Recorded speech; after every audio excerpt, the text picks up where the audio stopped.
Le but de cette leçon, c'est d'arrêter de vous dévaloriser et de croire justement en votre valeur en vous focalisant sur vos qualités en premier avant toute autre chose. Car si vous pensez que vous n'avez pas de valeur, vous allez rentrer dans une logique qui consiste à vous dire « je ne mérite pas d'être aimé » et forcément, une telle logique qui va se voir à travers votre comportement paraverbal et non-verbal ne va pas donner envie aux autres de vous aimer. Et quand certaines personnes vont vous aimer pour de bon, si vous pensez que vous n'avez pas de valeur, vous n'allez pas croire dans cet amour. Vous allez trouver ça suspect, vous allez donc être méfiant et vous allez passer à côté de la relation. À la fin de cette leçon, vous aurez compris et appris comment faire pour stopper les pensées involontaires qui parfois vous envahissent pour vous dire « tu n'as pas de valeur ». Cette leçon est indispensable, comme toutes les autres d'ailleurs, car si vous pensez que vous n'avez pas de valeur, il est impossible de créer des relations qui fonctionnent.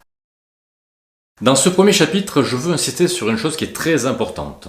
Soit je raisonne et je vois les choses de façon objective, factuelle et rationnelle, soit je ne raisonne pas et je suis envahi par les émotions. Et dans ce cas, ce sont les émotions qui me contrôlent, un peu comme si je n'avais plus de cerveau et que quelqu'un d'autre avait pris le contrôle de mon corps.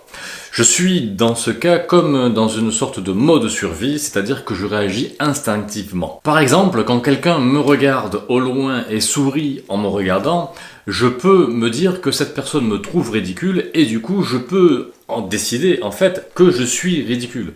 Et plus je me connecte à mon sentiment de ridicule ou de honte, plus je ressens cette honte.